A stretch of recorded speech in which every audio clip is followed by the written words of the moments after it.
Assalamualaikum warahmatullahi wabarakatuh. Nama saya Muhammad Ashraf bin Muhammad Sofri daripada grup 6. Hari ini akan membincangkan penghayatan etika dan peradaban. Tajuk yang kami pilih adalah tajuk 5, cabaran pembinaan etika dan peradaban dalam masyarakat berbilang kaum.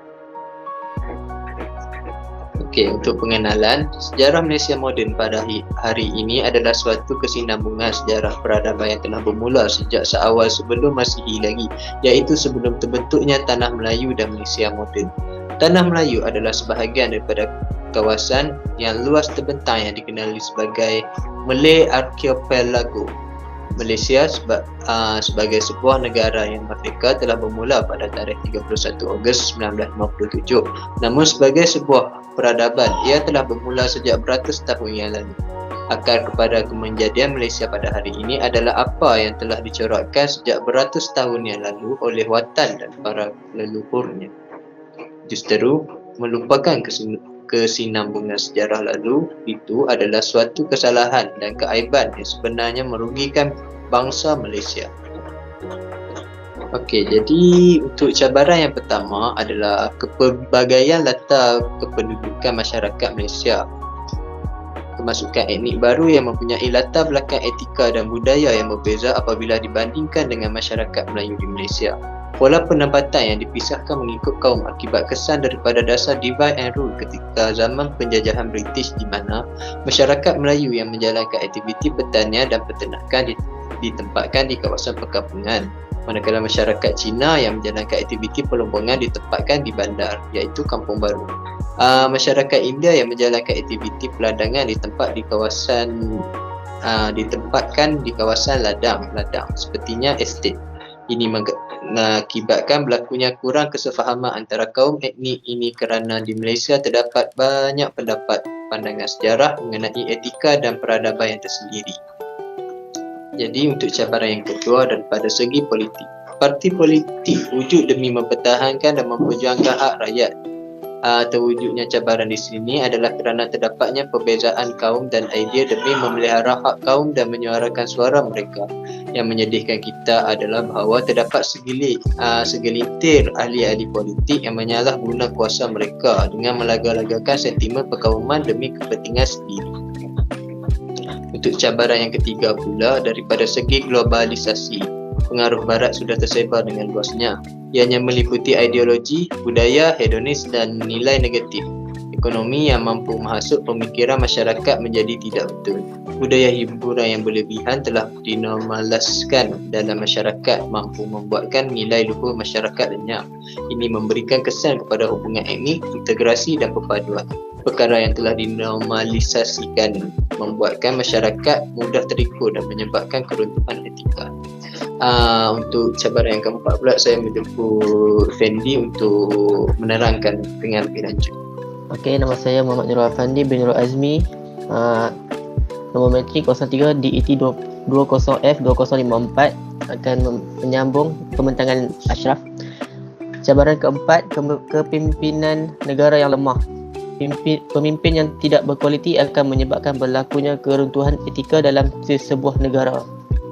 Apabila sesebuah negara itu memperoleh seorang pemimpin yang berwibawa dan beretika, nescaya masalah perebutan kuasa politik dan ekonomi dapat dielakkan dan dikawal dengan sebaiknya daripada berlaku. Pemimpin yang beretika mampu menghasilkan rakyat yang beradab serta dapat mengekalkan peradaban sesebuah organisasi yang setaraf dengan pembangunan negara yang akan membangun. Cabaran kelima, pengaruh media massa. Pembentukan akhlak masyarakat menghadapi cabaran dari pengaruh media massa yang memberikan kesan negatif kepada akhlak masyarakat, khususnya golongan remaja. Media massa haruslah berperan bersama dengan pihak yang bertanggungjawab bagi membentuk, memupuk dan mempromosikan nilai murni yang mampu menjaga etika dan peradaban. Pengamal media haruslah bersedia mengkritik dan mendedahkan setiap perilaku yang tidak sejajar dengan nilai keagamaan dan budaya masyarakat. Setiap paparan yang dipaparkan hendaklah sentiasa diambil kira kesannya kepada masyarakat. Cabaran 6, tidak memahami budaya dan adab adat resam kaum lain. Rakyat Malaysia rata-rata hidup dalam lingkungan budaya kaum sendiri sahaja. Melayu lebih rasa selesa dan selamat jika ada Melayu tinggal berhampiran dengan mereka walaupun bukan saudara mara. Tidak memperdulikan perayaan kaum lain. Cabaran ketujuh, proses sosialisasi yang terhad. Bagaimanakah proses sosialisasi ini menjadi rintangan ke arah perpaduan kaum di Malaysia? Rintangan ini terjadi disebabkan kaum-kaum Melayu, Cina dan India dibesarkan dalam persekitaran kaum masing-masing. Perkara ini pada awal pembesaran seseorang individu itu mungkin suatu kemungkinan bagi setiap kaum untuk membolehkan anak-anak mereka mempelajari dan memahami nilai-nilai dan norma-norma masyarakat atau kaumnya supaya identitinya sebagai Melayu, Cina dan India tetap kekal. Rasional proses sosialisasi prima ini amat mudah untuk difahami dan diterima. Ibu bapa Melayu pastilah akan membesarkan anak-anak mereka supaya menjadi Melayu bila dewasa kelak. Begitu juga perihalnya dengan ibu bapa Cina, India dan lain-lain kaum yang terdapat di negara itu. Untuk cabaran ke-8 saya akan menjemput Azri Fiti untuk menyambung. Okey, nama saya Muhammad Azri Fiti bin Azizul. Nokat meti saya ialah 03 DET 202048. Okey, cabaran ke-8. Suasana politik dalam negara yang berasaskan kaum. Sememangnya wujud idea dan pandangan daripada sesetengah rakyat Malaysia sendiri yang mengatakan bahawa jika perpaduan kaum hendak dicapai, maka sistem parti berasaskan kaum perlulah dihapuskan. Langkah ini patut pula dimulakan oleh Barisan Nasional sendiri. Namun, perkara ini sukar untuk dilaksanakan pada masa sekarang disebabkan oleh faktor kepelbagaian kepentingan yang masih berasaskan kaum. Buat masa ini, Barisan Nasional dengan konsep sedia ada masih lagi relevan. Amalan perkongsian kuasa yang diamalkan oleh Barisan Nasional masa kini dapat membangkitkan semangat perpaduan di kalangan kaum di negara. Memang wujud konflik dalaman Barisan Nasional sebagai sebuah parti politik yang besar apabila parti-parti komponen masing-masing meminta hak kepentingan kaum mereka diberikan perhatian. Cabaran ke-9, rintangan mentaliti. Sejarah hubungan kaum di Malaysia telah membuktikan wujudnya masalah antara kaum. Salah satu daripada bentuk rintangan ke arah perpaduan kaum di Malaysia ialah rintangan mentaliti. Rintangan ini lebih bersifat psikologi, iaitu hal-hal yang mempunyai hubungan dengan gambaran dan tingkah laku yang berkait rapat dengan jiwa dan minda. Gambaran atau persepsi merupakan suatu bayangan yang mana dalam beberapa keadaan sebenar tentang sesuatu perkara. Dalam konteks hubungan kaum di Malaysia, gambaran tentang satu kaum ialah salah terhadap satu kaum yang lain boleh merosakkan hubungan yang dan perpaduan antara kaum. Pembentukan gambaran gambaran yang salah ini perlu dihindari jika ingin mengelakkan perselisihan antara kaum. Ini kerana gambaran salah yang wujud di dalam minda dan jiwa satu kaum itu terhadap kaum yang lain akan diperlihatkan melalui tingkah laku. Cabaran ke-10, stereotip. Dalam ilmu sosiologi, stereotip bermaksud pernyataan-pernyataan ditanggapi terlebih dahulu yang wujud atau terbentuk di dalam pemikiran atau minda seseorang individu yang mempunyai tanggapan negatif terhadap sesuatu kaum. Itu tidak akan dapat bertindak secara objektif dalam hubungan dengan kaum tersebut. Ahmad 2006-117. Tindakan seseorang individu atas sesuatu kaum yang terhina hasil daripada stereotip ini biasanya bersifat berat sebelah atau bias dan selalunya tidak objektif. Ahmad 2006-117. Antara contoh-contoh stereotip yang didengari pernah wujud di kalangan rakyat Malaysia yang berbilang kaum ini ialah orang Melayu dikatakan sebagai satu kaum yang malas bekerja, berasa selesa dengan konsep ala kadar atau cukup makan sahaja. Orang Cina pula dikatakan tidak ada perkara yang lebih penting dalam hidupnya di dunia ini melainkan fat choy, buat duit, atau fat die, choy, buat lebih banyak duit. Maksudnya, apa menjadi keutamaan mereka dalam hidup ialah mencari wang dan kekayaan sebanyak mungkin, asalkan mereka mendapat wang dan melakukan apa saja. Orang India pula dikatakan tidak boleh dipercayai, yang bermaksud tidak amanah. Seringkali juga kedengaran apabila kaum lain ingin menyuruh anak-anak kecil mereka berhenti bermain dan masuk ke dalam rumah. Ada di antara ibu-ibu ini akan mengatakan, masuk cepat, nanti ditangkap oleh India kutip botol. Soalnya, mengapa India, mengapa tidak kaum lain? Cabaran ke-11, prasangka, prejudis. Prasangka atau prejudis ini memberikan beberapa kesan sosial. Ia dapat membangkitkan suasana tidak harmoni dalam masyarakat berbilang kaum di negara ini. Seseorang individu yang berprasangka negatif terhadap sesuatu kaum yang akan bercakap dengan rakan-rakannya di kaum yang sama tentang prasangka itu dan cuba mengelak daripada bertemu atau berhubung dengan kelompok kaum yang tidak berprasangka itu.